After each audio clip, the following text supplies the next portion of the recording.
আসসালামু আলাইকুম ওয়া রাহমাতুল্লাহ। আলহামদুলিল্লাহ ওয়াসসালাতু ওয়াসসালামু আলা রাসূলিল্লাহ ওয়া আলা আলিহি ওয়া সাহবিহি আজমাইন। আজকে আসলে আমাদের আলোচনার টপিকটা আমি সিলেক্ট করা যে সোনালী যুগের মায়েরা। সোনালী যুগ বলতে আমরা আসলে সাহাবায়ে কেরামের যুগ, সালফে সালেহিনের যুগ এবং বিশেষ করে রাসূলুল্লাহ সাল্লাল্লাহু আলাইহি ওয়াসাল্লামের যুগ এবং পরবর্তী তাবেঈনদের যুগ ইত্যাদি যুগকে আমরা বুঝে থাকি। অর্থাৎ সাহাবায়ে কেরাম রাসূলুল্লাহ সাল্লাল্লাহু আলাইহি ওয়াসাল্লাম, তারপরে সাহাবায়ে কেরামের যুগ, খুলাফায়ে রাশিদার যুগ, এরপরে তাবেঈদের যুগ, এরপরে তাবেঈনদের যুগ।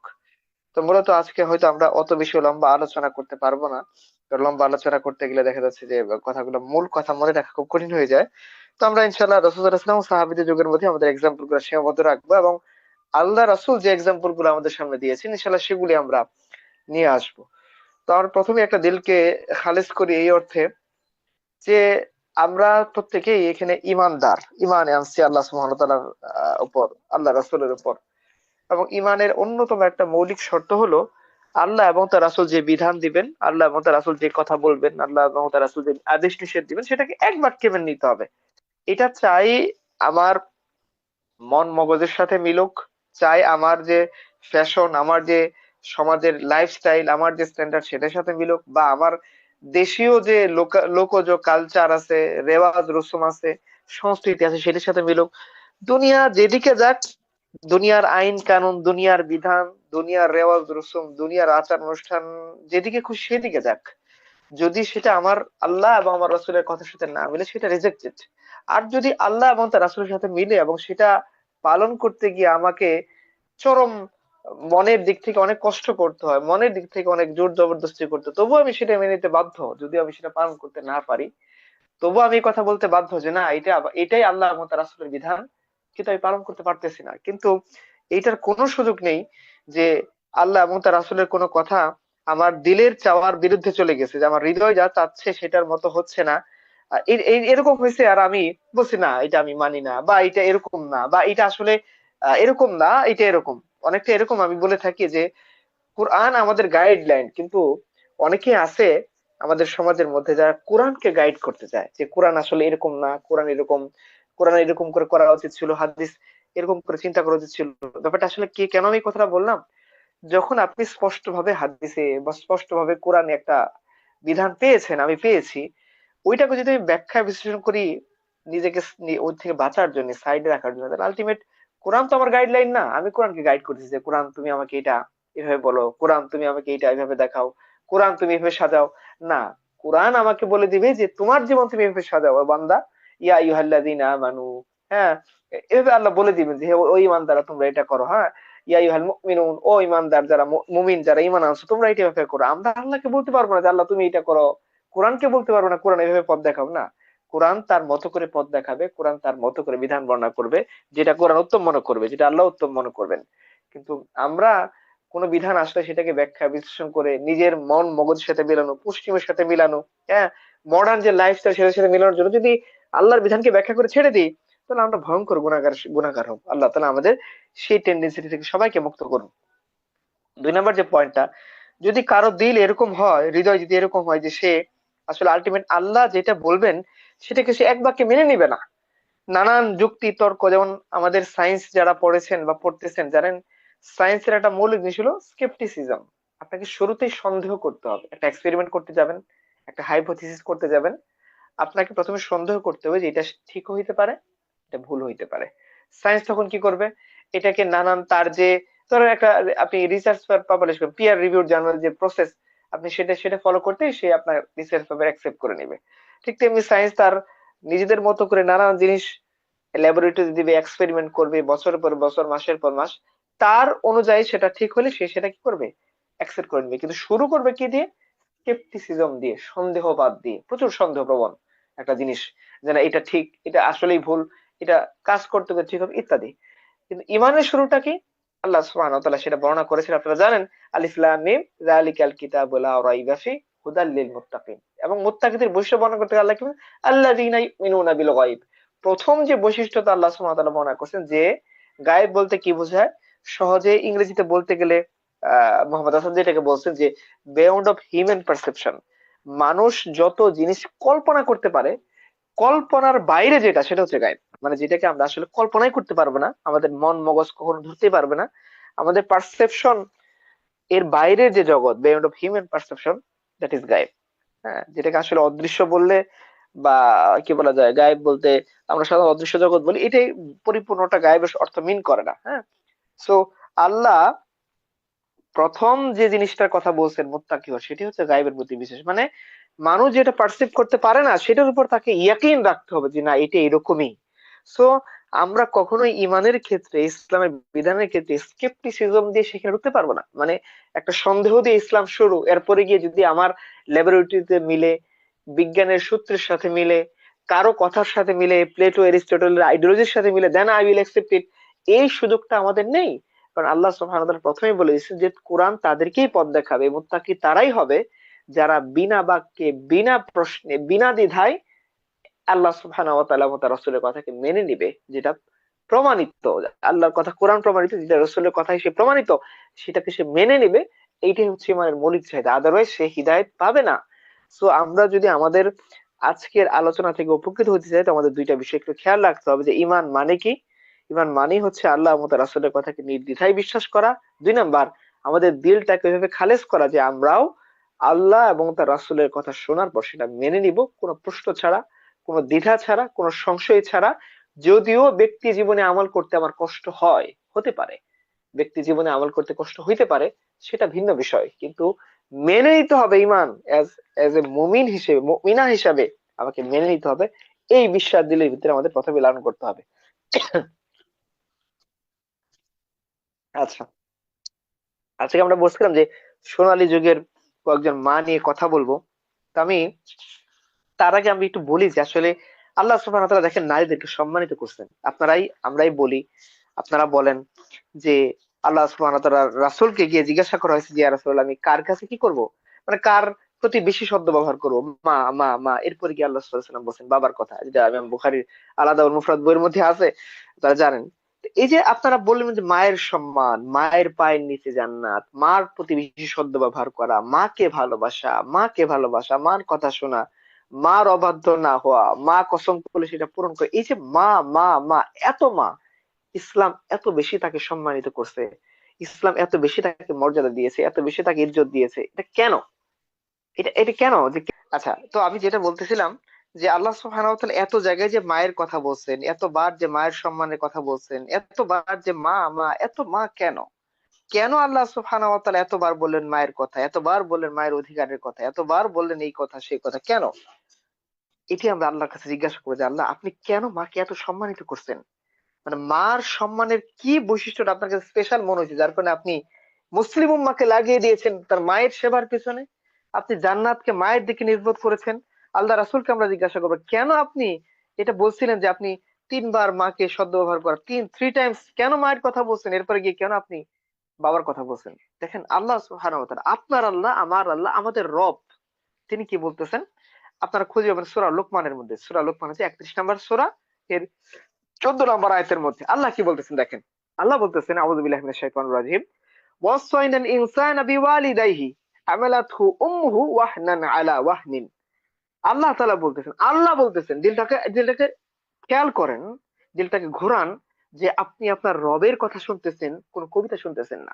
আল্লাহ কি বলতেছেন? ওয়াসাইনাল ইনসানা বিওয়ালিদাইহি হামালাতহু উম্মুহু ওয়াহনান আলা ওয়াহনিন। যে আল্লাহ তাআলা বলতেছেন যে আরে, আর আমি মানুষকে পিতা মাতার ব্যাপারে সদাচরণের নির্দেশ দিয়েছি। কেন? দেখেন এখন আল্লাহ সুবহানাহু ওয়া তাআলা মায়ের ক্রাইটেরিয়া বর্ণনা করতেছেন। কিভাবে বর্ণনা করতেছেন? হামালাতহু উম্মুহু ওয়াহনান আলা ওয়াহনিন। যে আমি মার বৈশিষ্ট্য বর্ণনা করতে গিয়ে আল্লাহ বলতেছেন যে কেন মার প্রতি তোমাকে বললাম যে তুমি সদাচরণ করো, ইহসান করো, হ্যাঁ, ভালো আচরণ করো, উত্তম ব্যবহার করো, কেন? আল্লাহ বলতেছেন এজন্যে যে হামালাতহু উম্মুহু, তোমার মা তোমাকে গর্ভে ধারণ করেছে, ওয়াহনান আলা ওয়াহনিন, কষ্টের পর কষ্ট। বাংলায় আমরা একটা কথা বলি না, সুখের পরে সুখ, দুঃখের পরে দুঃখ, মানে একটার পর একটা কন্টিনিউয়াসলি দুঃখটা আসতেছে, এটা বলে দুঃখের পরে দুঃখ। হ্যাঁ, শীতের পর শীত, দিনের পর দিন, কি হয়, আমরা কিভাবে বোঝাই এটা, যে কন্টিনিউয়াসলি জারি আছে। তো আল্লাহ বলতেছেন এটা কন্টিনিউয়াস একটা কষ্টকর প্রসেসের মধ্যে দিয়ে মা তোমাকে ধারণ করেছে, মা তোমাকে জন্ম দিয়েছে, মা তোমাকে বড় করেছে। এবং আল্লাহ তাআলা আহ উম আরো কি বলতেছেন যে দেখো, তোমাকে দুধ ছাড়ানো হয়েছে 2 বছর বয়সে, সুতরাং তোমরা কি করো, তোমরা তার শুকরিয়া আদায় করো। হ্যাঁ, এবং মনে রেখো যে তোমরা আল্লাহর কাছে ফিরে যাবে। তো এই যে আল্লাহ মায়ের সম্মান দিচ্ছেন, মার ব্যাপারে সদ্ব্যবহার করার কথা বলতেছেন, মাকে উত্তম আদর চরিত্রটা প্রদর্শন করতে বলতেছেন মার সামনে। কেন? Why? What is the cause behind this? Allah আযজা ওয়া জাল এটার কারণও বর্ণনা করে দিয়েছেন, যে মনে করো হামালাতহু উম্মুহু ওয়াহনান আলা ওয়াহনিন ওয়া ফিসালুহু ফি আমাইনি, যে সে তোমাকে 2 বছর ধরে দুধ খাইয়েছে, যখন আর কেউ তোমার কান্না, তোমার কষ্ট, তোমার শব্দ বুঝতে পারতো না, যতটা তোমার মা যেভাবে বোঝে, তখন এই মাই ছিল যে রাতের পর রাত জেগে তোমাকে দুধ খাইয়েছে। ওই মাই ছিল যে শীতের রাত কষ্টের পর কষ্ট করে তোমাকে লালন পালন করেছে। ওই মাই ছিল যে তোমার কি বলে যায়, বা তোমার কাপড় পরিবর্তন করে দিয়েছে, তোমাকে তুমি কষ্ট কোন শব্দে পাও সেটা খেয়াল করে তোমাকে কষ্ট থেকে নিবারণ করেছে, তোমাকে অসুস্থ হলে রাত জেগে মাথায় পানি ঢেলেছে। এই যে কষ্টের পর কষ্ট, দুঃখের পরে দুঃখ, শোকের পরে শোক, দিনের পর দিন তোমাকে নিয়ে চিন্তা ফিকির, তোমাকে নিয়ে কষ্ট, তোমাকে নিয়ে আর্তনাদ, তোমাকে নিয়ে আহাজারি এত বেশি পরিমাণে মা করছেন, এই জন্য তুমি তোমার মার প্রতি কি করো, সদ্ব্যবহার করো। একই কথা আল্লাহ সুবহানাহু ওয়া তাআলা বলেছেন সূরা আহকাফের মধ্যে 15 নম্বর আয়াতের মধ্যে, হ্যাঁ, ওয়াসাইনাল ইনসানা বিওয়ালিদাইহি ইহসানা। আল্লাহ বলতেছেন পিতা মাতার প্রতি সদয় ব্যবহার, ইহসান, সদ্ব্যবহার করো।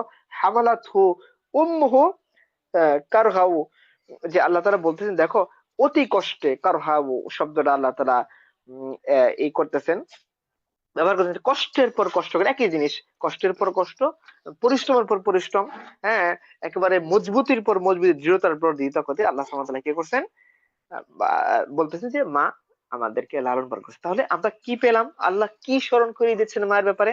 1 নাম্বার জিনিস, মা আমাদেরকে গর্ভধারণ করেছেন। 2 নাম্বার, মা প্রচন্ড ব্যথা সহ্য সহ্য করে সন্তানকে জন্ম দিয়েছেন। 3 নাম্বার, মা দুধ পান করাইছেন 2 বছর ধরে, সন্তানকে দেখভাল করছেন। তার মানে এই সব কিছুকে যদি আপনি একটা শব্দের মধ্যে বন্দি করতে চান, আপনি কি খুঁজে পাবেন? মাতৃত্ব, একটা শব্দ। কি? মাতৃত্ব। এবার আপনি আপনার রসুলকে জিজ্ঞাসা করেন, ইয়া রাসূলুল্লাহ, আপনি তো এই সাহাবীকে বললেন যে 3 বার যাতে সে তার মার দিকে সদ্ব্যবহার করে, 3 গুণ, 1 গুণ যাতে সে তার পিতার কাছে করে। আপনি বলেন এখন যে আমাদের মর্যাদার কারণ কি? আপনি বলেন। দুনিয়াকে আমরা জিজ্ঞাসা করব না, প্লেটোকেও জিজ্ঞাসা করব না, এরিস্টটলকেও জিজ্ঞাসা করব না, কার্ল মার্কসকেও জিজ্ঞাসা করব না, জন লককেও জিজ্ঞাসা করব না, ইভেন আমিনা ওয়াদুদকেও জিজ্ঞাসা করব না, আমরা কাউকে জিজ্ঞাসা করব না। হ্যাঁ, আমরা জিজ্ঞাসা করবো আন্নে মুইর, ডেভিড ডেসেল, কাউকে জিজ্ঞাসা করবো না, আমরা জিজ্ঞাসা করবো কাকে? শুধুমাত্র আমাদের রসুল, আমাদের আল্লাহকে। প্রথমে আমরা আল্লাহর কাছ থেকে জবাব দিলাম, এবার আমরা রসুলকে জিজ্ঞাসা করি, ইয়া রাসূলুল্লাহ, আপনি বলেন যে একজন নারী সম্মানিত কিসের মাধ্যমে হয়?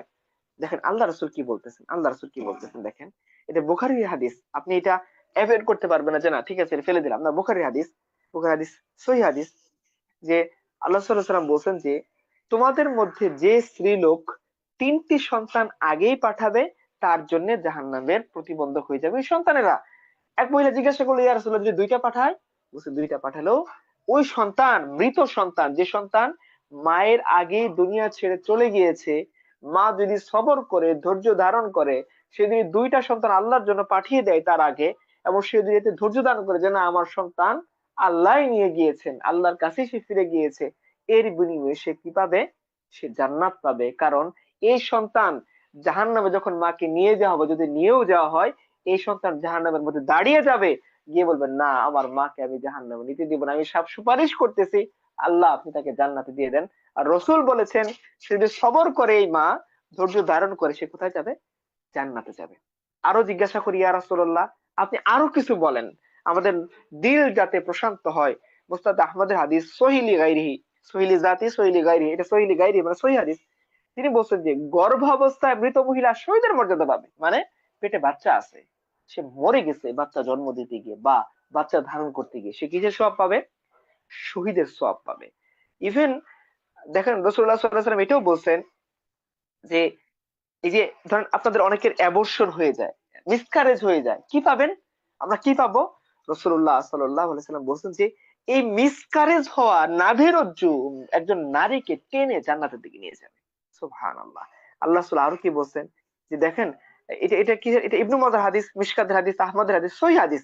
আল্লাহ রাসূল বলেছেন, সেই সত্তার কসম যার হাতে আমার প্রাণ, গর্ভপাত হওয়া সন্তানের মাতা তাতে সওয়াবের আশা করলে ওই সন্তান তার নাভিরজ্জু দ্বারা তাকে জান্নাতে টেনে নিয়ে যাবে। যে অ্যাবর্শন, যে মিসক্যারেজের কথা বললাম, যদি কেউ সবর করে যে ওই মা, সে কোথায় যাবে? এই সন্তানের নাভিরজ্জু, এই যে এইগুলা থাকে, জিনিসপত্রগুলো মায়ের সাথে অ্যাটাচ থাকে বাচ্চার, এই জিনিসপত্রগুলো, এই অঙ্গ প্রত্যঙ্গ গুলো টেনে তাকে, মাকে কোথায় নিয়ে যাবে? জান্নাতে নিয়ে যাবে। সুবহানাল্লাহ। তার মানে দেখেন, গর্ভধারণ করতে গিয়ে মারা গেছে, কোথায় যাবে? জান্নাতে যাবে। কারো সন্তান অ্যাবর্শন হয়েছে, মিসক্যারেজ হয়ে গেছে, ওই সন্তানটাকে কোথায় নিয়ে যাবে? জান্নাতে যাবে। কেউ যদি, কোন নারী যদি তার আগেই দুইটা সন্তান বা তিনটা সন্তান আল্লাহ নিয়ে যান, সে যদি সবর করে, সে কোথায় যাবে? জান্নাতে যাবে। তার মানে মাতৃত্ব কি? মাতৃত্ব হচ্ছে জিহাদ, মাতৃত্ব হচ্ছে শাহাদাত, মাতৃত্বই হচ্ছে একজন নারীর কামিয়াবির জায়গা। এজন্যই তার এত সম্মান, এজন্যই তার এত ইজ্জত। একজন সন্তান তার মাকে ভালোবাসবে তার মাতৃত্বের কারণে। মা তাকে মা হিসেবে লালন পালন করছে, মা তাকে তার আঁচলের ছায়ায় আশ্রয় দিয়ে দুনিয়ার প্রতিকূল পরিস্থিতিতে তাকে তাকে বাঁচাইছে। মা তাকে এমন অবস্থায় সাহায্য সহযোগিতা করছে যখন দুনিয়ার অন্য কেউ এই বাচ্চার ভাষাই বুঝতে পারতো না, তখন মা তার কান্নার ভাষা আত্মস্থ করে ওইভাবে বাচ্চাকে ট্রিট করছে, যেটা বাবার পক্ষে সম্ভব ছিল না। এই জন্যই মা হিসেবে সে এত বেশি সম্মান পাবে। তার সম্মানের জায়গাটা হচ্ছে মাতৃত্বের মধ্যে। দুই, আমরা আরো জিজ্ঞাসা করি, ইয়া রাসূলুল্লাহ, হে আল্লাহ, আপনি আরো বিভিন্ন ডাইমেনশন থেকে আমাদেরকে বলেন। আল্লাহ তাআলা বলবেন কি? আল্লাহ বলবেন, দেখো, তোমরা মনে রেখো, আমি মানুষকে, পুরুষকে বানাইছি কি? আর রিজালু কাওয়ামুনা আলান নিসা, সূরা নিসার 34 নম্বর আয়াত। সুবহানাল্লাহ, আপনাদের নামে একটা সূরা আছে। সুবহানাল্লাহ, সূরাতুর রিজাল নামে কোনো সূরা নেই, পুরুষদের সূরা। সূরাতুন নিসা নামে আল্লাহ একটা সূরা নাযিল করেছেন, নারীদের সূরা। আল্লাহ তাআলা এখানে কি বলছেন? আর রিজালু কাওয়ামুনা আলান নিসাই বিমা ফাদ্দালাল্লাহু বা'দুহুম আলা বা'দ। যে আল্লাহ তাআলা বলতেছেন, পুরুষগণকে আমি নারীর উপরে কর্তৃত্বশীল বানাইছি। আই মিন, পুরুষরা হবে কি? নারীদের কর্তা। কেন? কারণ আল্লাহ বলতেছেন কি, যে দেখো, যে বিমা ফাদ্দালাল্লাহু বা'দুহুম আলা বা'দ, কারণ আল্লাহ এটা দিয়েছেন। কখনো কাউকে তিনি প্রায়োরিটি দিয়েছেন, কখনো নারীকে প্রায়োরিটি দিয়েছেন, কখনো পুরুষকে দিয়েছেন, কখনো পুরুষকে দিয়েছেন, কখনো নারীকে দিয়েছেন। এইভাবেই আল্লাহ সুবহানাহু ওয়া তাআলা তার ইসলামকে সেট আপ করেছেন একটা স্টেবল করার জন্য, সমাজকে, দিনকে, রাষ্ট্রকে, পরিবারকে, ব্যক্তিকে। এইভাবে আল্লাহ তাআলা স্টেবল করার জন্য কখনো পুরুষকে করতে দিয়েছেন, কখনো নারীকে দিয়েছেন। আর ওভারঅল আল্লাহ সুবহানাহু ওয়া তাআলা নারীর কর্তা বানাইছেন কাকে? পুরুষকে। এবং আল্লাহ তাআলা আরো কি বলতেছেন দেখেন, এটা সূরা নিসার 34 নম্বর আয়াতের মধ্যে আল্লাহ ওই আয়াতের মধ্যে বলতেছেন, ফাসসালিহাতু কানিতাতু হাফিজাতু লিল গায়বি বিমা গায়বি বিমা হাফিজাল্লাহ। যে সতীসাধ্যী নারী, যারা করে পিওর, বিশুদ্ধ চরিত্রের নারী, যাদের চরিত্র নিষ্কলুষ, পবিত্র চরিত্রের নারী, সতী সাধ্বী, তাদের বৈশিষ্ট্য কি? What's the criteria? আল্লাহ আজ্জা ওয়া জাল সেইস যে তারা হচ্ছে সতী সাধ্বী নারীরা আনুগত্য পরায়ণ হয়। কার আনুগত্য পরায়ণ? ওই যে আল্লাহ এই আয়াতের শুরুতেই বললেন, পুরুষ হবে কর্তা, নারীরা কি করবে? আনুগত্য পরায়ণ হবে। এবং কি, আল্লাহ তাআলা বলতেছেন যে এই পুরুষদের অবর্তমানে নারীরা ওই জিনিসগুলা প্রিজার্ভ করবে, সংরক্ষণ করবে, হেফাজত করবে, যেটা আল্লাহ হেফাজত করতে বলছেন। কি হেফাজত করতে বলছেন? সতীত্ব। হ্যাঁ, স্বামীর অবর্তমানে তার সম্পদ, তার সন্তান, তার ঘর, তার তার তার তার টেরিটরি আপনি হেফাজত করবেন। আপনি আপনার টেরিটরিতে কোনো অবৈধ পুরুষকে আসতে দেবেন না। আপনার সন্তানকে আপনি দেখভাল করে বড় করে তুলবেন। স্বামী যে সম্পদ রেখে যাবে সেটা হেফাজত করবেন। নিজের জন্য যতটুকু দরকার আপনি খরচ করবেন, বাদ বাকিটুকু আপনি অপচয়ের হাত থেকে রক্ষা করবেন। এগুলো হচ্ছে আমাদের বৈশিষ্ট্য। আমরা আল্লাহকে আরো বলি, আল্লাহ রাসূলকে বলি যে, ইয়া রাসূলুল্লাহ, আপনি আরো আমাদেরকে বলেন যে একজন নারী কি কারণে সম্মানিত। মুআয ইবনে জাবাল থেকে বর্ণিত হাদিস, তিরমিজির হাদিস, সহিহ হাদিস, আলবানী সহিহ বলছেন। তো তিনি বলতেছেন কি, আল্লাহ রাসূল বলছেন, দেখো নারীরা শুনে রাখো, আমি যদি কাউকে সিজদা করার আদেশ দিতাম, তাহলে নারীদেরকে বলতাম তারা তাদের কি করে? স্বামীদেরকে সিজদা করে। এবং তিনি আরো বলতেছেন, দেখেন হাদিসটা শেষ হচ্ছে কিভাবে, যে সেই সত্তার কসম যার হাতে মুহাম্মাদের প্রাণ, স্ত্রী যতক্ষণ তার স্বামীর অধিকার আদায় না করবে, ততক্ষণ সে তার আল্লাহর, তার রবের অধিকার আদায় করতে সক্ষম হবে না। তো আল্লাহ আজ্জা ওয়া জাল তার স্বামীর অধিকারের সাথে তার আল্লাহর অধিকার আদায়ের যোগ সাদৃশ করে দিচ্ছেন। ততক্ষণ পর্যন্ত একটা ব্যক্তি, একজন মহিলা, একজন নারী, একজন স্ত্রী একজন ঘরণী, হ্যাঁ একজন অর্ধাঙ্গিনী, সে ততক্ষণ পর্যন্ত আল্লাহর হক আদায় করতে পারবে না যতক্ষণ না সে তার স্বামীর অধিকার না আদায় করতেছে। আর কি আল্লাহ রাসূল তার ফুফুকে আদেশ দিতে বলছেন, দেখেন আপনি আপনার স্বামীর সাথে কিভাবে আচরণ করতেছেন বারবার চিন্তা করবেন। ওয়াই? কারণ তিনি বলছেন, মনে রাখবেন, এটা হচ্ছে আহমদের হাদিস, সিলসিলা সহিহ হাদিস, আলবানী সহিহ বলছেন, তার মানে এটা এটা বুঝতেই পারছেন কি পরিমাণ লেভেলের সহিহ। তিনি বলতেছেন যে স্বামী তোমার জান্নাত, স্বামী তোমার জাহান্নাম। তার ফুপিকে তিনি কি বলতেছেন, ফুপি শুনে রাখো, স্বামী তোমার জান্নাত, স্বামী তোমার জাহান্নাম। অর্থাৎ কি, স্বামীকে যদি তুমি সন্তুষ্ট করতে পারো আল্লাহর নির্ধারিত সীমার মধ্যে, আল্লাহর নির্ধারিত সীমার বাইরে গিয়ে না, স্বামী যদি তোমাকে বলে যে যাও আমার বন্ধুদের খাবার দিয়ে আসো, এটা স্বামী সন্তুষ্টি না। কারণ স্বামী এখন আল্লাহর নির্ধারিত সীমার বাইরে আপনাকে অর্ডার করছে, আপনি এটা পালন করতে বাধ্য না। আপনি পালন করলে গুনাহগার হবেন। আপনি ওই ক্ষেত্রে স্বামীকে প্রোটেস্ট করবেন, কিন্তু যতক্ষণ স্বামী আপনাকে আল্লাহর বিধানের মধ্যে বলতেছে কোন অর্ডার, ততক্ষণ আপনি সেটা পালন করবেন না। আপনি সেটা নারী জাতি সেটা পালন করবে, এটা আল্লাহ তাআলা, আল্লাহ রাসূল বলতেছেন। আচ্ছা, এবার আবু হুরায়রার হাদিস, রাসূল সাল্লাল্লাহু আলাইহি ওয়াসাল্লাম, এটা বুখারীর হাদিস, মুসলিমের হাদিস, আহমদের হাদিস, বলছেন কোন স্বামী উপস্থিতিতে কোন স্ত্রী যাতে তার অনুমোদন ছাড়া নফল রোজা না রাখে। প্রায়োরিটি কাকে দিচ্ছেন? আল্লাহ সুবহানাহু ওয়া তাআলা। এভাবে আপনি, এবং আরো আরো একটা কঠিন হাদিস দেখেন, সহিহ ইবনে ইবনের হাদিস, সিলসিলা সহিহ হাদিস, আলবানী সহিহ বলছেন যে ততক্ষণ পর্যন্ত কোন নারীর নেক আমল কবু উপরে ওঠানো হয় না, তার নামাজ কবুল করা হয় না, যতক্ষণ তার স্বামী তার প্রতি অসন্তুষ্ট থাকে। মানে সারি নির্ধারিত কারণে, আবার দুনিয়াবি কারণে, যেটা শরীয়তের বাইরে গিয়ে সে অসন্তুষ্ট হলে আবার কিন্তু এই হাদিসগুলো অ্যাপ্লাইড হবে না। অ্যাপ্লাই তখন হবে শরিয়া নির্ধারিত কারণের মধ্যে, যখন সে আপনার জন্য কি অসন্তুষ্ট। সো আপনি দুইটা জিনিস আমরা যদি খেয়াল করি, আমার আল্লাহ সাল্লাল্লাহু আলাইহি ওয়াসাল্লাম দেখেন, তিনি কুরাইশ নারীদের কি বলে, আল্লাহ সাল্লাল্লাহু আলাইহি ওয়াসাল্লাম আহ, আহ, মানে গুণগান করেছেন যে না কুরাইশ নারীরা ভালো। কেন বলছেন? তার মধ্যে একটা ছিল তারা তার স্বামীর প্রতি দায়িত্বশীল। দুই নম্বরের জিনিসটা ছিল, সেটা কি ছিল, যে তারা তাদের বাচ্চার প্রতি রহম দিল, দিল উজাড় করে তারা তাদের সন্তানকে কি করে, ভালোবাসে। এমন রাসূলুল্লাহ সাল্লাল্লাহু আলাইহি সাল্লাম বলতেছেন, আনাস রাদিয়াল্লাহু থেকে বর্ণিত হাদিস, এটা মিশকাতের মধ্যে আসছে, এবং আলবানী এটাকে সহিহ বলছেন। তিনি বলছেন, দেখো কোন মহিলা যদি পাঁচটা কাজ করে, কি কাজ? এক নাম্বার, সে নামাজ পড়বে। দুই নাম্বার, সে রোজা রাখবে। তিন নাম্বার, সে লজ্জাস্থানের হিফাজত করবে। চার নাম্বার, সে স্বামীর আনুগত্য করবে। তাহলে সে কি করবে? যে সে জান্নাতের যে কোনো দরজা দিয়ে প্রবেশের সুযোগ পাবে। এবং রাসূলুল্লাহ সাল্লাল্লাহু আলাইহি ওয়াসাল্লাম আরো বলতেছেন যে আমি কি তোমাদেরকে মানুষের সর্বোত্তম সম্পদ সম্পর্কে অবহিত করব না? সুবহানাল্লাহ, একটু খেয়াল করেন আপনাদের নবীজি কি বলছেন। আবু দাউদের হাদিস, সনদ সহিহ, ইমাম যাহাবী সহিহ বলছেন হাদিসটা, হাকিমও সহিহ বলছেন। তো তিনি বলতেছেন কি, রাসূলুল্লাহ সাল্লাল্লাহু আলাইহি ওয়াসাল্লাম বলছেন, দেখো আমি কি তোমাদের বলবো না দুনিয়ার সর্বশ্রেষ্ঠ সম্পদ কোনটা? দেখেন আপনাদের ইজ্জত কিভাবে আল্লাহ রাসূল বাড়াচ্ছেন। দুনিয়ার সর্বশ্রেষ্ঠ সম্পদের কথা আল্লাহ রাসূল বলতেছেন কি, যে দেখো আমি কি তোমাদের বলবো না দুনিয়ার সর্বশ্রেষ্ঠ সম্পদ কোনটা? হচ্ছে কি? আল্লাহ রাসূল বলতেছেন তা হচ্ছে নেককার স্ত্রী। সুবহানাল্লাহ। একজন দুনিয়ার মধ্যে আল্লাহ তাআলা কাদেরকে শ্রেষ্ঠ সম্পদ বলছেন? আপনাদেরকে, যারা শ্রেষ্ঠ নেককার স্ত্রী। আল্লাহ রাসূল বলতেছেন তাদের ক্রাইটেরিয়া কি? রাসূল বলতেছেন দেখেন, স্বামী তার স্ত্রীর দিকে তাকালে সে তাকে আনন্দ দেয়, আনন্দদায়ক স্ত্রী। হ্যাঁ, গুমরা মুখ হয়ে বসে থাকে সারাদিন, স্টার জলসা দেখে, অন্য পুরুষকে দেখে সে মজা নেয়, স্বামীকে দেখলে মুখ বাঁকা করে থাকে, এরকম স্ত্রী না। বিপরীত পক্ষে কথা একই, স্বামীর জন্য একই কথা। আচ্ছা, তার মানে কি, তারপরে কি, যে আনন্দ দেয়, এবং স্ত্রীকে স্বামী যদি কোনো নির্দেশ দেয় শরিয়া নির্ধারিত সেটা সেটা মেনে নেয়। আর কি, স্বামী যখন অনুপস্থিত থাকে তখন স্ত্রী তার সতীত্ব এবং স্বামীর সম্পদের হেফাজত করে।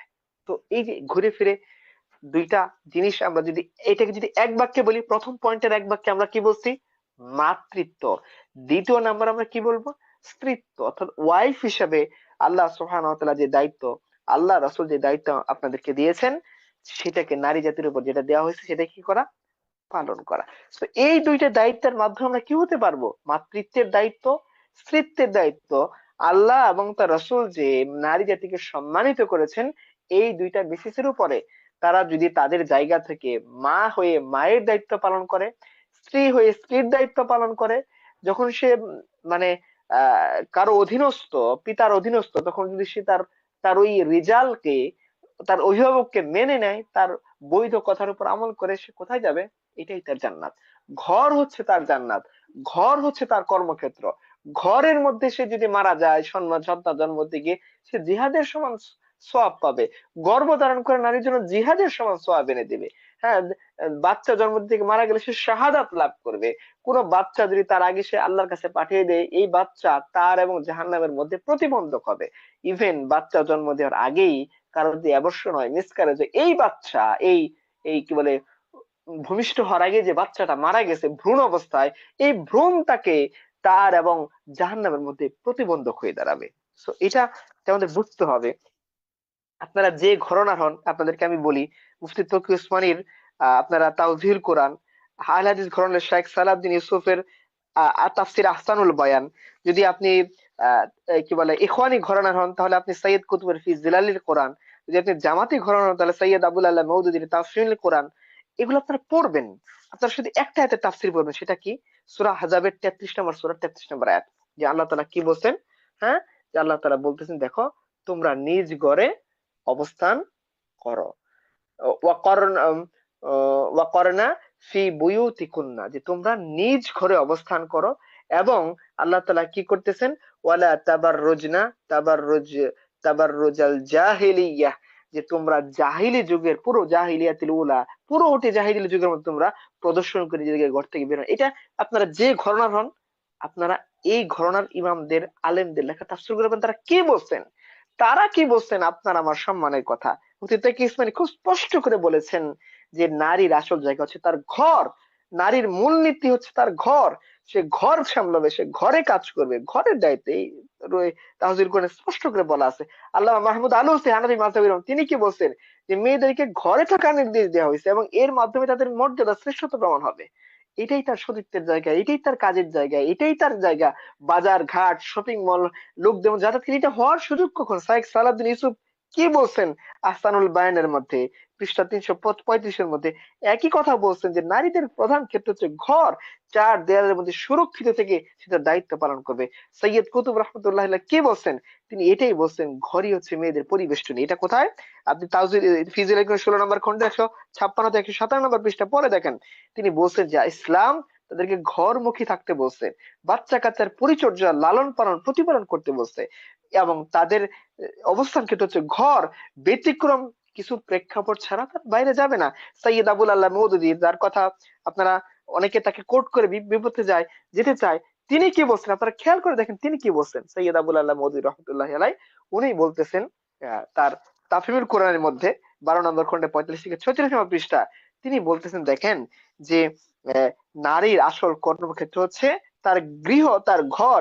এ বৃত্তের মধ্যে অবস্থান করে তাকে নিশ্চিন্তে নিজের দায়িত্ব পালন করে যেতে হবে। তিনি আরো বলছেন, যারা আজকে বলে নারীরা পার্লামেন্টের সদস্য, এমপি, মন্ত্রী নির্বাচন করবে, তারা যদি খুব সুন্দর করে বলছেন, দেখেন কোরআন মাজিদে এই কথা পরিষ্কার ও স্পষ্ট হুকুমের উপস্থিত যে দেওয়া হয়েছে।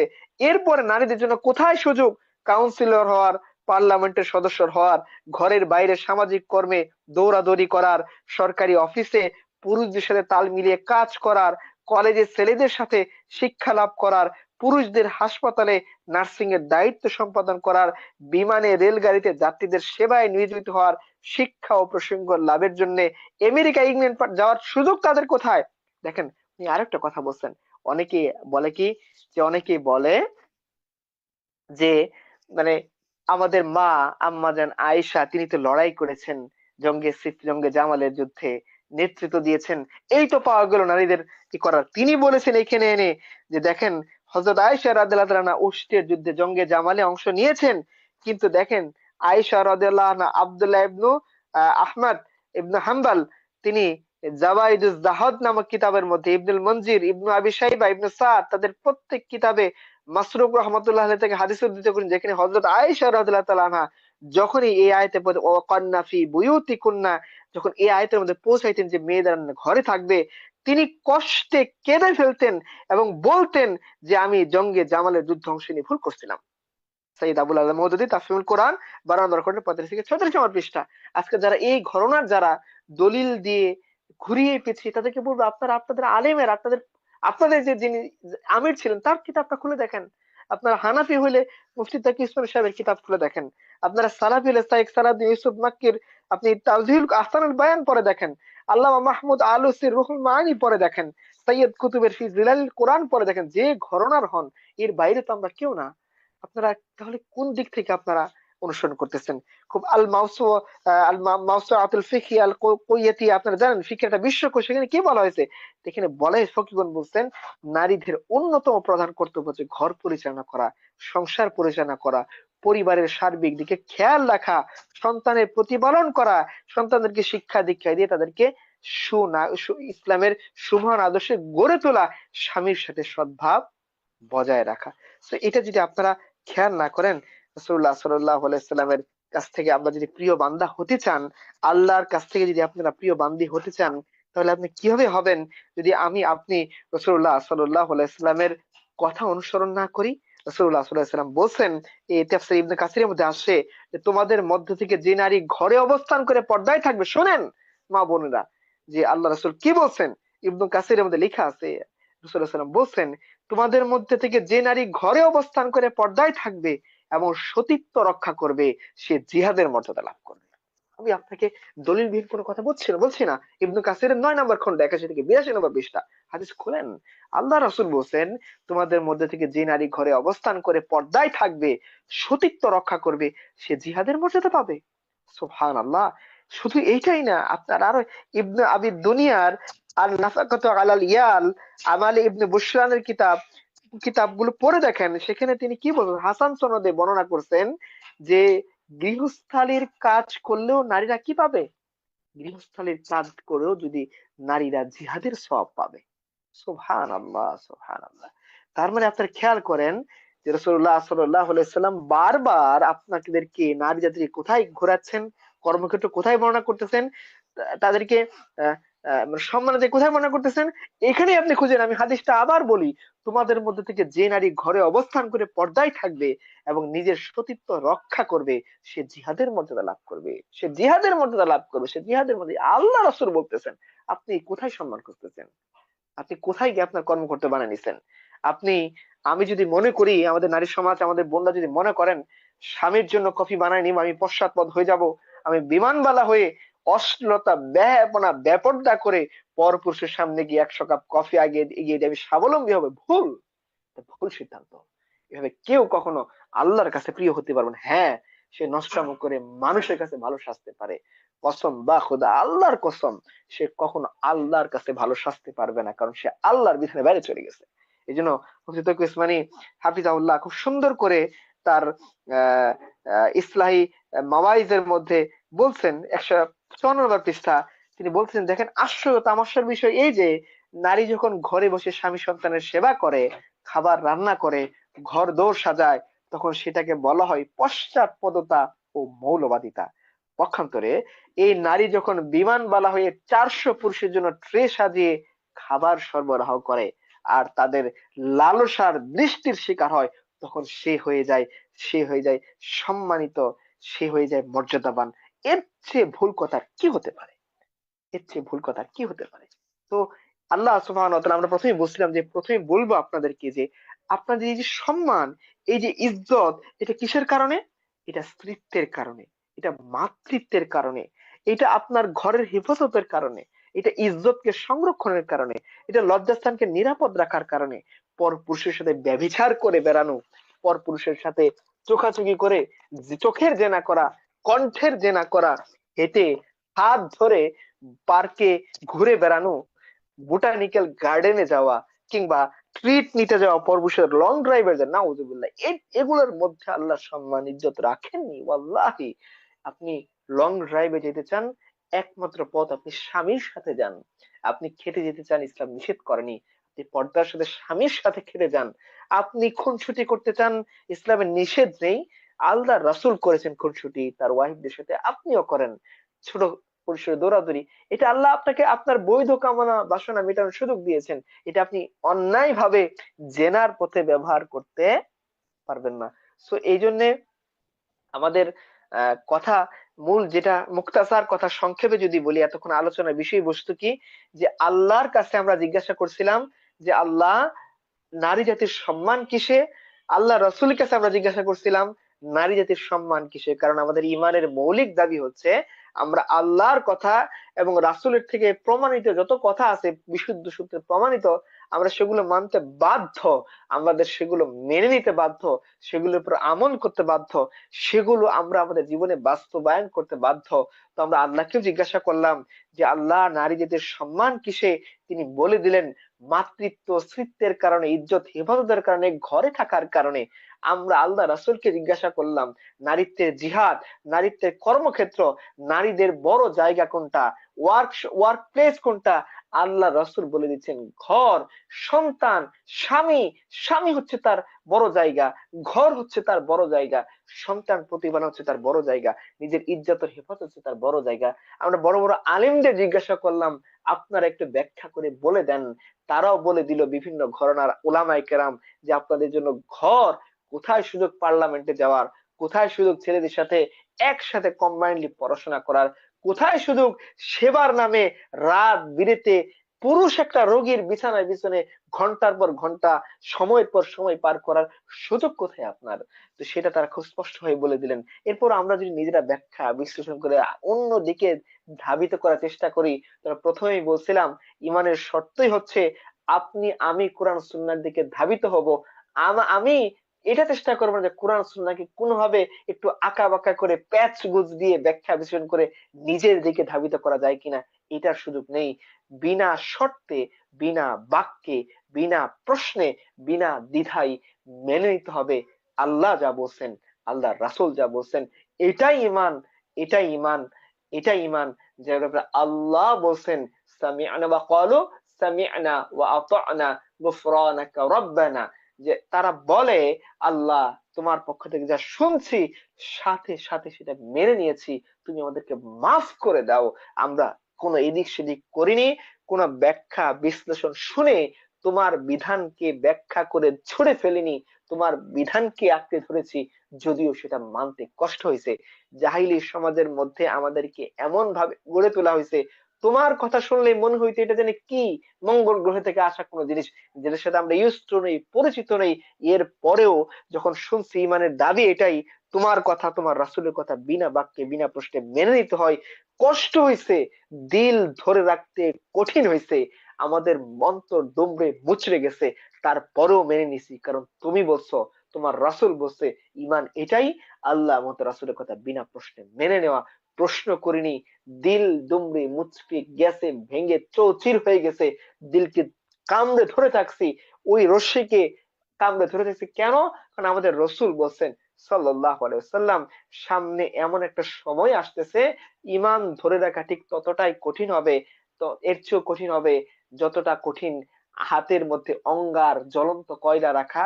ঈমান ধরে রাখা এর চেয়েও বেশি কঠিন হবে। আমাদের রাসূল বলেছেন, এবং রাসূল এই কথাও বলেছেন, ও আমার সাহাবীরা শুনে রাখো, যে ওই সময়টাতে এই কঠিন পরিস্থিতিতে যারা আমার সুন্নত এবং খুলাফায়ে রাশিদার সুন্নত পরিপূর্ণভাবে আঁকড়ে ধরে থাকবে, তাদের মর্যাদা হবে 50 জন সাহাবীর, 50 জনের সমান।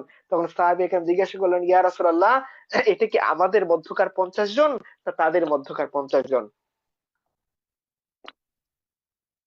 রাসূলুল্লাহ সাল্লাল্লাহু আলাইহি ওয়াসাল্লাম বললেন না, এটা তোমাদের মধ্যকার 50 জনের সমান সওয়াব। তো এই যে এটা যদি আমরা হাসিল করতে চাই, আমাদেরকে কোরআন এবং সুন্নাহর দিকেই ফিরে যেতে হবে।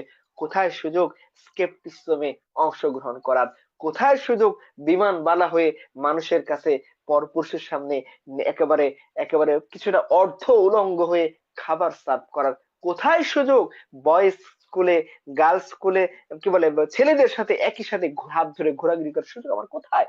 কোথায় সুযোগ আমার রাষ্ট্র পরিচালনা করার? আল্লাহ তো আমাকে সেই দায়িত্ব দেননি। এবার আমরা দেখি সোনালী যুগের যে কথা আমরা বললাম, সেই স্বর্ণালী যুগের মায়েরা কেমন ছিলেন, রসুল কাদেরকে উত্তম নারী বলছেন। আপনারা খুঁজে পাবেন একটা হাদিস, মুসনাদ আহমদ, তাবারানী এবং আলবানীর কিতাব সহিহ আল জামিতে হাদিসটা আছে। তিনি আল্লাহ রাসূল সাল্লাল্লাহু আলাইহি ওয়াসাল্লাম বলতেছেন, একবার তিনি 4টা দাগ টানলেন, দাগ টেনে বললেন যে তোমরা কি জানো এটা কি? সাহাবায়ে কেরাম বললেন আল্লাহ এবং তার রাসূলই ভালো জানেন। তখন রাসূলুল্লাহ সাল্লাল্লাহু আলাইহি ওয়াসাল্লাম বললেন জান্নাতের সবচেয়ে সম্মানিত নারী হচ্ছেন 4 জন। একজন নাম হচ্ছেন আল্লাহ বলেন খাদিজা বিনতু খুয়াইলিদ, 2 নাম্বার ফাতিমা বিনতু মুহাম্মদ, 3 নাম্বার মারিয়াম বিনতু ইমরান, 4 নাম্বার ফিরাউনের স্ত্রী আসিয়া বিনতু মুজাহিম, আপনার এই 4 জনের মধ্যে থেকে একজন উদ্যোক্তা বের করুন তো, আমাকে বলেন তো দেখি। 4 জনের মধ্যে থেকে একজন উদ্যোক্তা বের করেন তো, ব্যবসায়ী বের করুন তো। 4 জনের মধ্যে থেকে আপনি একজন বিমানবালা বের করেন তো। 4 জনের মধ্যে থেকে একজন নার্স বের করেন তো। 4 জনের মধ্যে থেকে আপনি একজন ভার্সিটি প্রফেসর, আহ মহিলা প্রফেসর বের করেন তো, পাবেন আপনি। আপনি প্রথমে দেখেন আমাদের, প্রথমে আলোচনা কার কথা? খাদিজা বিনতে খুয়াইলিদের কথা। আপনি বলতে পারেন এই তো পাওয়া গেল, খাদিজা তো ব্যবসায়ী ছিলেন। বোন, আপনি জিজ্ঞাসা করুন তো, নিজের ইলমের সাথে নাফরমানি না করে জিজ্ঞাসা করুন তো, খাদিজা বিনতু খুয়াইলিদ রাদিয়াল্লাহু আনহা ইসলাম কবুলের পরে কতদিন বিজনেস করছেন? করছেন? খুঁজেই পাবেন না আপনি। তাহলে আপনি ইসলাম ইমান আনার পরের অবস্থাটা কেন সামনে রাখতেছেন না? খাদিজা বিনতু খুয়াইলিদের কথা যদি বলবেন, তাহলে আমি আপনাকে বলবো খাদিজা বিনতু খুয়াইলিদ সেই মহিষী নারী যিনি তার সমস্ত সম্পদ তার স্বামীর কদমের নিচে এনে দিয়েছেন। নিন, আপনি খরচ করুন যেদিকে খুশি, যখন খুশি, যেভাবে খুশি, প্রশ্ন করেননি। খাদিজা বিনতু খুয়াইলিদ ওই মহিষী রমণী যিনি তার স্বামী যখন দিনের পর দিন দিনের কাজের জন্য বাইরে থাকতেন, হীরা গুহায় থাকতেন সত্য পথ অনুসন্ধানের আশায়, এই খাদিজা বিনতু খুয়াইলিদ, এই মহিষী রমণী, আমাদের উম্মুল মুমিনিন, মুমিনদের মা, নিজ হাতে খাবার রান্না করে কয়েক মাইল সফর করে পাহাড়ের সুউচ্চ প্রান্তে উঠে কষ্ট করে এই মহিলা, এই রমণী, এই মহিষী নারী, তিনি তার স্বামীকে খাবার পৌঁছে দিয়ে আসতেন। প্রশ্ন করেননি যে কেন আপনি আমাকে রেখে ভাবে একা চলে আসছেন? আপনি আসেন, আমার অধিকার আদায় করে নিজের অধিকার কুরবানি করে দিয়ে রসুলকে ছেড়ে দিয়েছেন। এবং তিনি যাচ্ছেন, বুখারীর হাদিস, একদিন তিনি আসতেছেন, তখন জিবরিল আমিন এসে বলতেছেন যে হে হে মোহাম্মদ, ওই যে খাদিজা আসতেছে, তার হাতে তরকারি, তার হাতে খাবার, তিনি আসার পর তাকে বলবেন যে আল্লাহ তাকে সালাম জানাইছেন এবং জিবরিল তাকে সালাম জানাইছেন।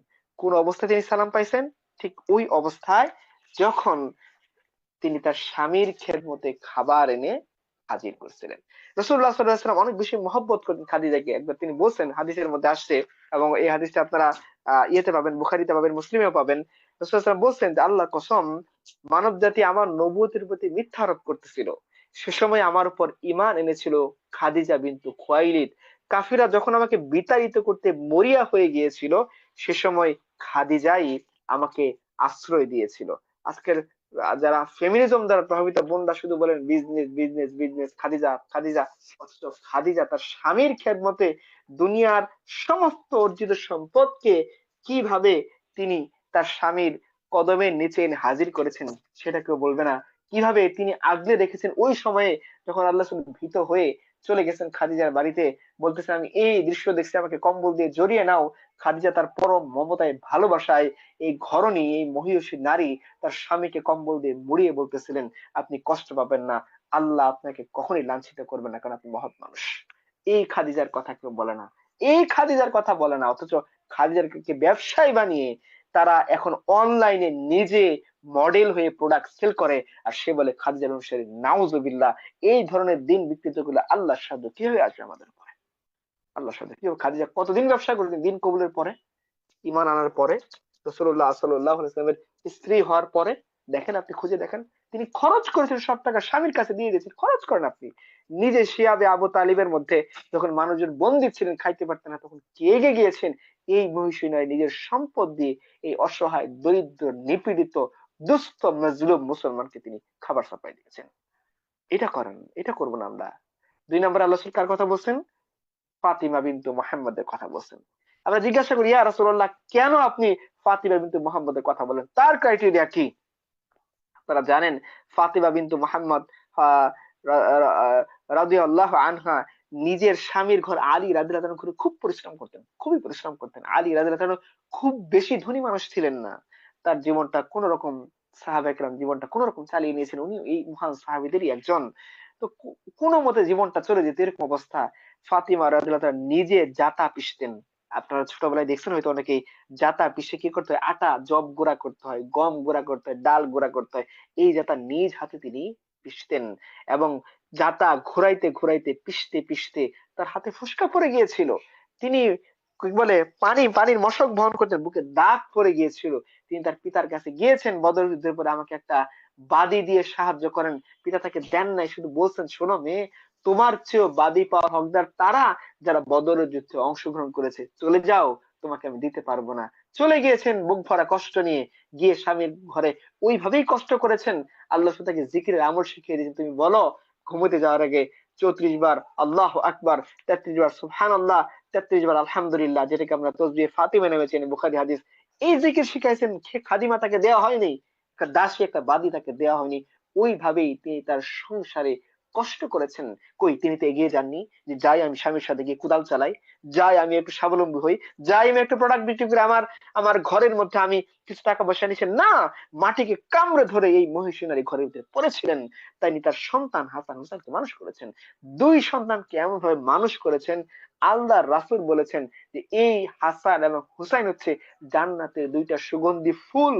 আল্লাহ রাসূল বলেছেন যে এই হাসান এবং হুসাইন হচ্ছে জান্নাতি যুবকদের সর্দার। তিরমিজির হাদিস, সিলসিলা সহিহ হাদিস। আল্লাহ রাসূল বলেছেন ফাতিমা হচ্ছেন জান্নাতের নেত্রী, আর আর সাইয়্যিদাতুন নিসাই আহলিল জান্নাহ। আর হাসান ও হুসাইন হচ্ছে জান্নাতের যুবকদের সর্দার। এই যুবকদের সর্দার কার গর্ভ থেকে বেরিয়েছে? এই মহিষী নারী, আমাদের প্রিয়, আমাদের শ্রদ্ধেয় সম্মানিত ফাতেমা রাদিয়াল্লাহু আনহার গর্ভ থেকে বেরিয়েছে। এরপরে আপনি দেখেন, তারপর আল্লাহ রাসূল কাকে নিয়ে এসেছেন? মারিয়াম বিনতে ইমরান। মারিয়াম কে? বিনতে ইমরান কে? ঈসা আলাইহিস সালামের মা। ঈসা আলাইহিস সালাম মা নিজের সতীত্বকে রক্ষা করেছেন। এই সতীত্ব রক্ষার বদলে আল্লাহ তাকে স্বামী ছাড়া সন্তান দিয়ে গোটা পৃথিবীর মধ্যে সম্মানিত করেছেন। এই ধরনের সম্মান আল্লাহ তাআলা আর কাউকে দেন নাই। আল্লাহ বলে দিয়েছেন যে এর কেন, যে তার ঈসা মারিয়াম বিনতে ইমরান। এবং তারপরে সিরিয়াল আল্লাহ তাআলা কার কথা বলছেন? রাসূল বলছেন কার কথা? আসিয়ার কথা। আসিয়ার উপমা আল্লাহ তাআলা দিয়েছেন কোথায়? আপনার খুঁজে সূরা তাহরিম, হ্যাঁ, এর 11 নম্বর আয়াতে আল্লাহ তাআলা বলতেছেন যে আমি ওয়াদারাবাল্লাহু মাসালাল লিল্লাযিনা আমানু ইমরাতু ফিরআউন, যে আমি মুমিনদের সামনে পেশ করতেছি মিসাল, উপমা, লিল্লাযিনা আমানু মুমিনদের প্রতি, আমানু ইমরাতু ফিরআউন, ফিরআউনের স্ত্রীর। সে কি বলতেছে?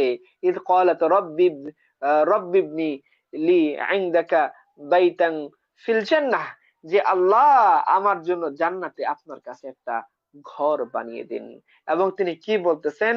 যে ওয়ানাজ্জিনি মিন ফিরআউন ওয়া আমালিহি, যে আপনি ফিরাউন এবং তার দুষ্কৃতি কার্যক্রম থেকে আমাকে রক্ষা করুন।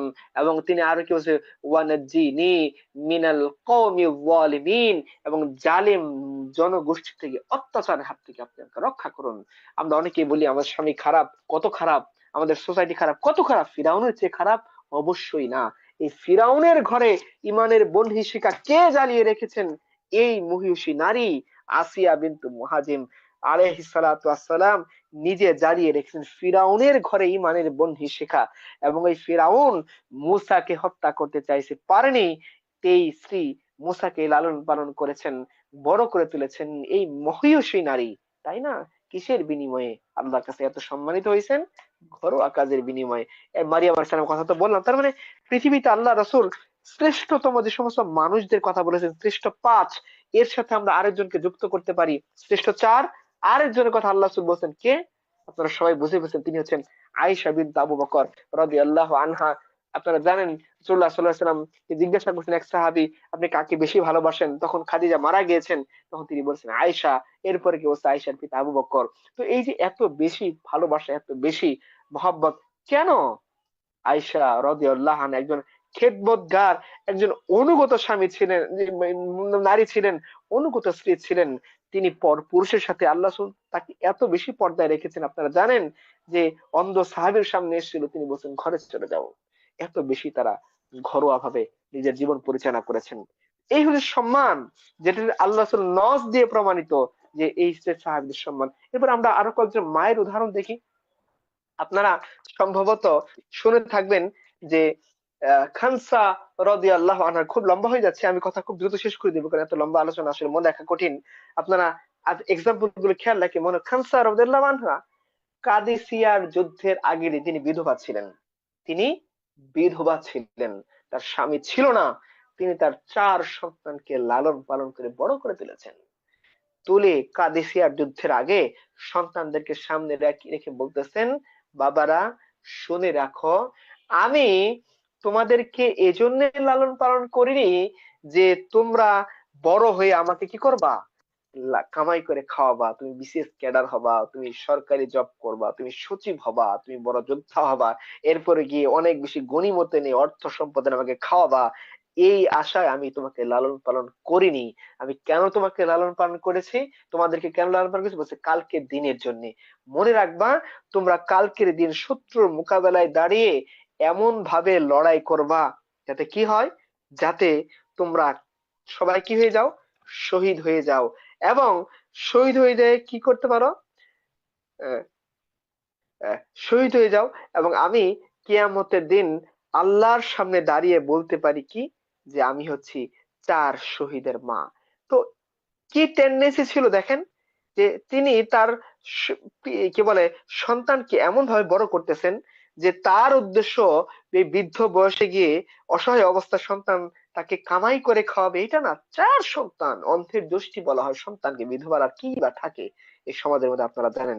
সেই বিধবা বলতেছেন কি, যে আমি তোমাদেরকে এই জন্য লালন পালন করিনি যে তোমরা গিয়ে আমাকে ভবিষ্যতে কামাই করে খাওয়াবা, এই জন্য না, এই জন্য লালন পালন করেছি যে তোমরা গিয়ে কাল যুদ্ধের ময়দানে এমন বীরত্বের সাথে লড়াই করবা যে 4 জনই শহীদ হয়ে যাবা, আমি আল্লাহর কাছে দাঁড়িয়ে কাল কিয়ামতের ময়দানে বলবো আমি 4 শহীদের মা।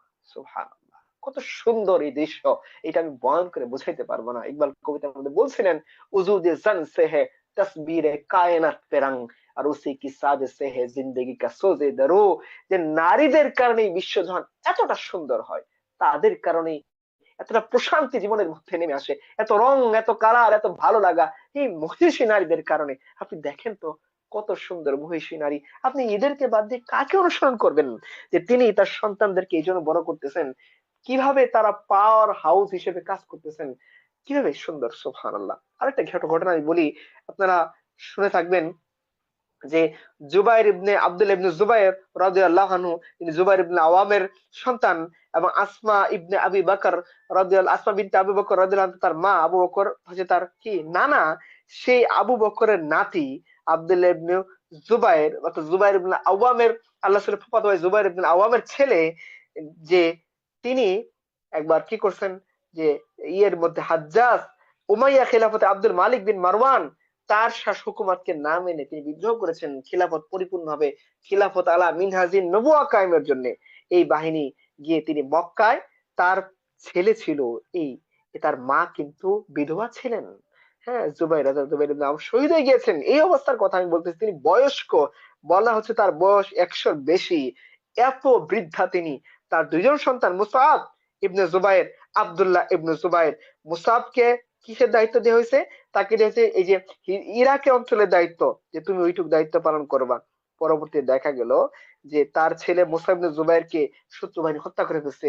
একটাই সন্তান বাকি আছে, এই অতিশপে বৃদ্ধা, বৃদ্ধা মহিষী নারীর একটাই সন্তান আব্দুল ইবনে জুবাইর। সে আসছে হাজরত ইবনে ইউসুফের দল, সে মক্কায় আক্রমণ চালাবে, গোলা বারুদ নিয়ে আসছে, অনবরত বম্বিং হচ্ছে। এই মুহূর্তে মার কাছে এসে বলতেছে, আম্মা আমি কি করব, আপনি আমাকে আহ, একটু বলেন তো। শত্রুরা আমাকে 3টা প্রস্তুতি দিয়েছে, কি পথ দিয়েছে: 1, শিকলবন্দি অবস্থা তারা আমাকে দামেস্কের খলিফার কাছে নিয়ে যেতে চায়; 2, আমাকে বলে আমি সকল দাবি পরিত্যাগ করে যেদিকে খুশি চলে যাব; 3, তারা বলতেছে মৃত্যু পর্যন্ত লড়াই করব। আমি কি করব? আসমার বয়স, সিচুয়েশনের কথা চিন্তা করেন, আবার চিন্তা করেন, তিনি বিধবা, অলরেডি তার 2 জন সন্তানের একজন শাহাদাত বরণ করেছে, এই একটা সন্তান বাকি আছে, একে মা কি বলবে তখন? আমরা কি বলতাম, আপনারা কি বলতেন? আপনি দেখেন এই সোনালী যুগের এই মহিষী নারী কি বলেন।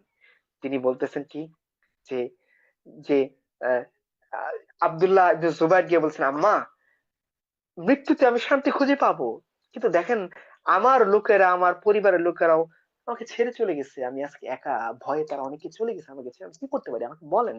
আপনার পরামর্শ কি? অল্প কিছু লোক কেবল আমার সাথে বাকি আছে, এই মুহূর্তে আপনি কি করতে বলেন? ওইদিকে দেখেন হাজ্জাজ কামান দাগিয়ে আছে, যে কোনো সময় সে কাবাকে দখল করে ফেলবে, তস নস করে ফেলবে। আব্দুল্লাহ ইবনে জুবাইর মা বলতেছেন যে, বেটা শুনে রাখো, তোমার অবস্থা তুমি আমার থেকে ভালো করে জানো, কিন্তু আমি সেটাই বলবো যেটা মহিষী মায়েরা বলে থাকেন, কি, যে তুমি এগিয়ে যাও, শহীদ হও, যদি তোমার ইহজগতের লাভ চাও, মনে রেখো তোমাকে আল্লাহ লাঞ্ছিত করবেন, তুমি এগিয়ে যাও সামনের দিকে, আমি চাই না তুমি পিছপা হও। আব্দুল্লাহ জুবাইর বলছে, আম্মা আমার মৃতদেহ তো ওরা বিকৃত করবে, চামড়া ছুলিয়ে ফেলবে, দেহ টুকরো টুকরো করবে। তারপরেও তার মা বলতেছেন, আসমা আবু বকরের মেয়ে তো, ইমান তো অবশ্যই জ্বলন্ত অঙ্গার আমার তার বুকের মধ্যে রয়েছে। আবু বকরের মেয়ে বলতেছেন, সিদ্দিক আকবরের মেয়ে আসমা বলতেছেন, মনে রেখো আব্বা, যে কুরবানি হয়ে যাওয়ার পর ছাগলের চামড়া ছুলালে তার কোনো কষ্ট হয় না, তুমি শাহাদাত বরণ করার পরে তোমার দেহ থেকে চামড়া ছুললে, তোমার দেহকে টুকরো টুকরো কি আসে যায়। বিদায় কালে আব্দুল জুবাইর বলতেছেন, আম্মা এটা মনে করেন না যে আমি দুশ্মনের ভয়ে আপনার এখানে আসছিলাম, আমি আসছিলাম যাতে আপনার সাথে কথা বলে আমার দিলটা প্রশান্ত হয়, আপনার দিলও প্রশান্ত হয়। আম্মা আমি যাচ্ছি জিহাদের ময়দানে। মা শেষবারের মতো তার এই সন্তানকে আলিঙ্গন করলেন। আলিঙ্গন করে দেখেন সন্তানের শরীরে বর্ম পরা। তিনি বলতেছেন, আব্বু এই বর্ম কেন, কেন তুমি বর্ম পরছো? শহীদ হওয়ার যার তামান্না থাকে সে তো বর্ম পরে না বাবা। তিনি বলতেছেন, আব্দুল মুজিবুর, আম্মা আমি শুধু আপনাকে সান্ত্বনা দেওয়ার জন্য বসে, আপনি না মনে করেন যে হা সন্তানটা এইভাবে মারা গেল। মা বলছে, খবরদার, আমি এটা মনে করি না। কেন? বলছে, আল্লাহ রাসূলকে একবার বদর যুদ্ধে এসে এক সাহাবী জিজ্ঞাসা করছেন, জিয়া রাসূলুল্লাহ, বান্দার কোন আমলে খুশি হয়ে আল্লাহ তাআলা হাসেন? রাসূলুল্লাহ সাল্লাল্লাহু আলাইহি ওয়াসাল্লাম বলছেন, ওই বান্দার আমলে খুশি হয়ে আল্লাহ হাসেন যে বান্দা বর্ম ছাড়াই শত্রুর বাহিনীর মধ্যে ঝাঁপিয়ে পড়ে এবং আল্লাহর জন্য যুদ্ধ করতে করতে শহীদ হয়ে যায়, এই বান্দাকে দেখে আল্লাহ তাআলা হাসেন। সুবহানাল্লাহ। তো তুমিও যখন যাচ্ছ এই শাহাদাতের জন্য, কেন বর্ম পড়েছো? খুলে ফেলো বাবু, খুলে ফেলো বাবা তোমার এই বর্ম, চলে যাও আল্লাহ রাস্তায়, জীবন দিয়ে দাও, যাতে তোমার আমল দেখে আল্লাহ তাআলা সেদিন হাসতে থাকেন। জুবায়ের রাদিয়াল্লাহু আনহুর ছেলে আব্দুল্লাহ ইবনে জুবায়ের, আবু বকরের নাতি এবং সাফিয়া বিনত আব্দুল মুত্তালিবের কি বলে নাতি, সাফিয়া বিনত আব্দুল মুত্তালিব বংশের গৌরব, আবু বকর পুরো উম্মার গৌরব, জুবায়ের পুরো মুসলিম উম্মার গৌরব, এদের বংশধর সেদিন মর্ম খুলে হাসতে হাসতে নিজের দেহকে নিজেকে আল্লাহ রাস্তায় বিলিয়ে দিয়েছিলেন। তাকে মৃত্যুর পর তাকে ক্রুশবিদ্ধ করা হয়েছে, চৌরাস্তায় ঝুলিয়ে রাখা হয়েছে এই দেহ। বয়োবৃদ্ধ মা এতে বিমর্ষ হননি, হতভম্ব হয়ে যাননি, সমস্ত কিছু ছেড়ে দেবেন, আল্লাহ তুমি আমার থেকে কেন পরীক্ষা নিয়েছো? তিনি খুশি হয়েছেন যে আল্লাহ আমার থেকে পরীক্ষা নিয়েছেন, আর সে পরীক্ষা দেওয়ার মতো হিম্মত আমার ছিল, আমি আল্লাহ রাস্তায় পরীক্ষা দিয়েছি। এই কথাই বলেছেন আসমা বিনতে আবি বকর রাদিয়াল্লাহু আনহু। এই না উম্মার মা। শেষ করব আরেকজনের কথা বলে, তিনি অবশ্যই আপনারা জেনে থাকবেন যে ইমাম শাফি রাহিমাহুল্লাহ, তার মাও ছিলেন বিধবা। আমি বিধবা মায়েদের কথা কেন বলছি, কারণ যার স্বামী সন্তান তাদের কোরবানি করা সহজ। আপনি বলবেন যে আমি যাদের কথা বললাম একটু কোরবানি করার মতো সাহস অনেকেরই হবে না এই সিচুয়েশনে এসে। ইনি তার সন্তানকে তার স্বামী মারা যাওয়ার পর দাঁতে দাঁত লাগিয়ে এই বাচ্চাকে তিনি মানুষ করেছেন, হাদিস শিখিয়েছেন, কোরআন শিখিয়েছেন। এই বাচ্চাকে তিনি এই তার যে গোত্রের কুরাইশ গোত্রে ছিলেন সেখানে হিজাজে নিয়ে গিয়েছেন, দাঁতের পর দাঁত লাগিয়ে পরিশ্রমের পর পরিশ্রম, কষ্টের পর কষ্ট করে তিনি এই সন্তানকে মানুষ করেছেন। এই না হলেন উম্মার সোনালী যুগের মায়েরা। এই একেবারে আম্মাজান খাদিজা থেকে আম্মাজান আয়েশার কথা যদি আপনি বলেন, আরো উম্মুল মুমিনিন ফাতিমার কথা যদি আপনি বলেন, আপনি যদি আসিয়ার কথা বলেন, আপনি যদি বলেন ঈসা আলাইহিস সালামের মা মারিয়াম বিনতে ইমরানের কথা, আপনি যদি বলেন ইমাম শাফির মায়ের কথা, আপনি যদি বলেন এই খানসা রাদিয়াল্লাহু আনহার কথা, আপনি যদি বলেন আবু বকরের কন্যা আসমা বিনতে আবু বকরের কথা, আপনি কি খুঁজে পাবেন? প্রত্যেকেই পাবেন নিজেরা নিজেদের সন্তানদেরকে, পরিবারদেরকে এমন ভাবে গড়ে উঠাইছেন।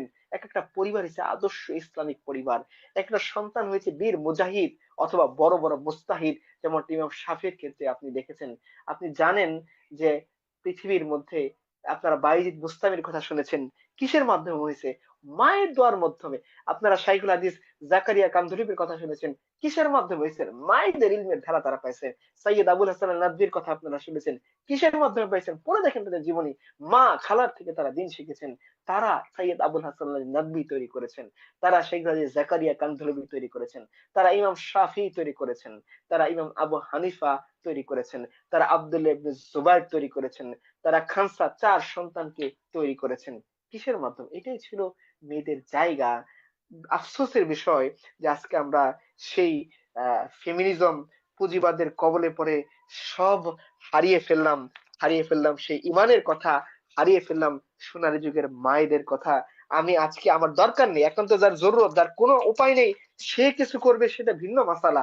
সে নারী, সাথে যা যা যায় সেটা করতে পারে, সে যে একান্ত নিরুপায়, যার দেখার কেউ নেই, তার স্বামীও ভালো ইনকাম করে এমন একজন নারীও যদি সে অনলাইনে প্রোডাক্ট বিক্রি শুরু করে, অথবা নিজের জ্ঞান গরিমাকে দেখাইতে গিয়ে সেও যদি পুরুষের সাথে পাল্লা দিয়ে কাজকর্ম করে, চিন্তা ভাবনা করে, এটা কি সোনালী যুগের মায়ের সাথে মিললো? আমারই করি আমি আমাদের আলোচনা যারা পরে আসছেন, প্রথমে কথা বলছিলাম যে আমাদের মুমিন হওয়ার জন্য প্রথম শর্ত কি?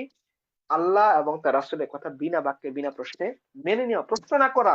হ্যাঁ, সেগুলো শর্ত না লাগানো, যুক্তি তর্ক না লাগানো, মেনে নেওয়া, এটা হলো প্রথম শর্ত। দুই, কি বলতো, যেভাবে কোরআন এবং হাদিস আমাদেরকে পথ দেখাবে ওই পথে চলা। হ্যাঁ, পথকে কোরআন হাদিস দিয়ে রাঙ্গানো, কোরআন হাদিসকে আমার পথ দিয়ে রাঙ্গানো না, তাহলে কোরআন হাদিস আমাকে পথ দেখাবে না। যেটা আমি শুরুতেই বলছিলাম, আলিফ লাম মিম যালিকাল কিতাবু লা রাইবা ফি হুদাল লিল মুত্তাকিন। আলিফ লাম মিম যালিকাল কিতাবু লা রাইবা ফি হুদাল লিল মুত্তাকিন আল্লাযীনা ইউমিনুনা বিল গায়ব। তারা গায়বের প্রতি, বিয়ন্ড অফ হিউম্যান পারসেপশনের প্রতি ঈমান আনে। 3 নাম্বার যে কথাটা আমি বললাম যে আল্লাহ তাআলা নারীদেরকে কেন সম্মানিত করেছেন, সেটা বর্ণনা আল্লাহ বলেছেন মায়ের জন্য, সেটা আল্লাহ তাআলা বর্ণনা করেছেন স্ত্রীর জন্য, অনিতাত হাফিজাত, এইটার জন্য তারা আনুগত্য পরায়ণ হবে, তারা সংরক্ষণ করবে স্বামীর অধিকার, নিজের লজ্জাস্থান, পরিবার, ঘর, সংসার, বাচ্চা সামনে রাখবে। আল্লাহ রাসূলকে আমরা জিজ্ঞাসা করলাম, আল্লাহ রাসূল একই কথা বললেন, নারীর জন্য জিহাদ হচ্ছে মাতৃত্ব। নারী বাচ্চা বলবে জিহাদের সওয়াব পাবে, নারী বাচ্চা জন্ম দিদিকে মারা যাবে সে জিহাদের সওয়াব পাবে। নারী অ্যাবর্শন হয়ে গেলে, নারীর যদি কোনো কারণে মিসক্যারেজ, সে তার বাচ্চা তাকে জাহান্নামের প্রতিবন্ধক হিসেবে দাঁড়িয়ে যাবে। নারী যদি 2টা সন্তান 3টা সন্তানকে সে তার জন্মের মৃত্যুর আগেই পাঠায়, এই সন্তানগুলো তাকে এমন জাহান্নামের মাঝে দাঁড়িয়ে বাধা দিবে। তো নারীর মর্যাদা আল্লাহ রাসূল কি বললেন এর মাধ্যমে। এর মধ্যে আমরা এরপরে 5 জন মহিষী নারীর কথা বললাম, যাদের উপরে আল্লাহ রাসূল বলছেন যে আল্লাহর কাছে এরা প্রিয়, যাদেরকে আল্লাহ এবং তার রাসূল ভালোবাসতেন, এবং আল্লাহ এবং তার রাসূল যাদেরকে সালাম জানিয়েছে, তাদের মধ্যে অন্যতম হচ্ছেন খাদিজা এবং আয়েশা। টোটাল 5 জন নারীর কথা আমরা একসাথে বলেছি।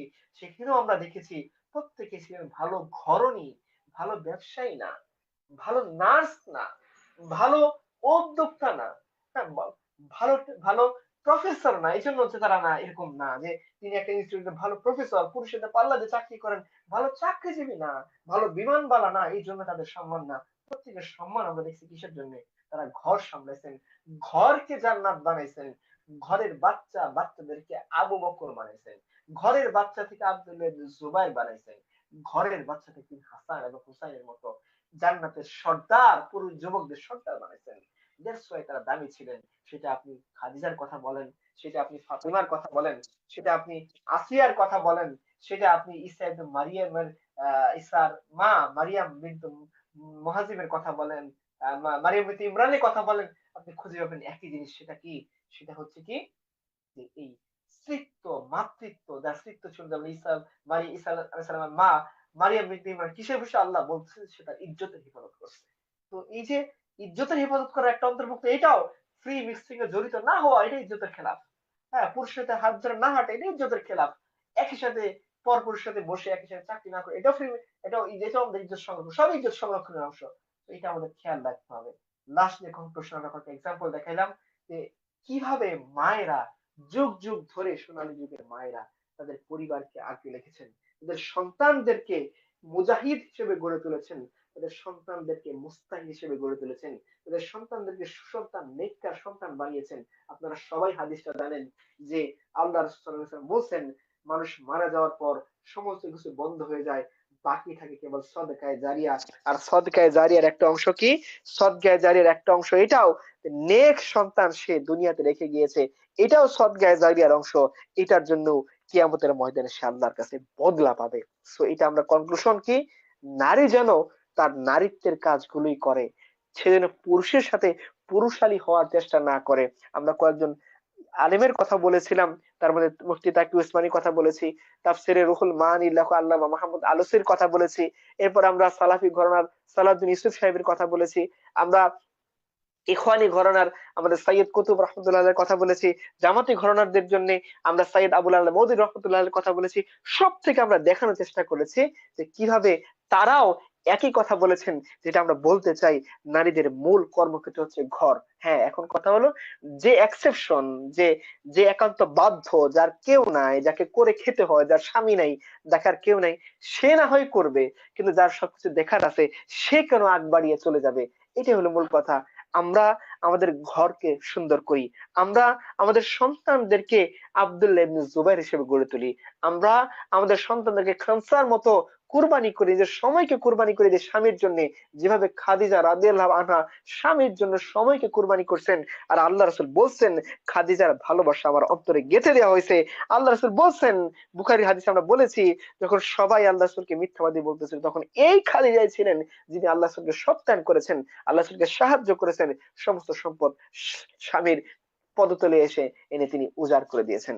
তো এটাই আমাদের জায়গা, যেটা আমরা যদি মনে রাখি, হয়তো আল্লাহ সুবহানাহু ওয়া তাআলা আমাদেরকেও খাদিজার মতো, আয়েশার মতো, মারিয়ামের মতো, তারপরে কি আসিয়ার মতো, ফাতিমার মতো, খানসার মতো আল্লাহ তাআলা হয়তো আমাদেরকেও কবুল করবেন। আমরা আল্লাহ তাআলার কাছে সেই তৌফিক প্রার্থনা করতেছি। আলোচনা আজকে এই পর্যন্ত। ইনশাআল্লাহ পরবর্তীতে কখনো সুযোগ পেলে আমি সায়েন্স থেকে দেখাবো। আমার একটা বই আছে, আমি আপনাদেরকে দাওয়াত দিয়েছি বইটা পড়ার, প্রত্যেকে পড়বেন ইনশাআল্লাহ।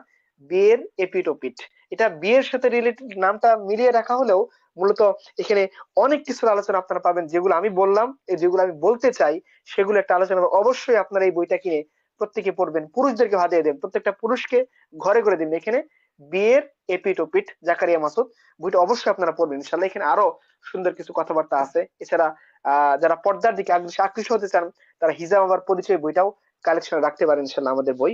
আল্লাহ তাআলা আমাদের সবাইকে আলোচনা থেকে উপকৃত হওয়ার তৌফিক দান করুন।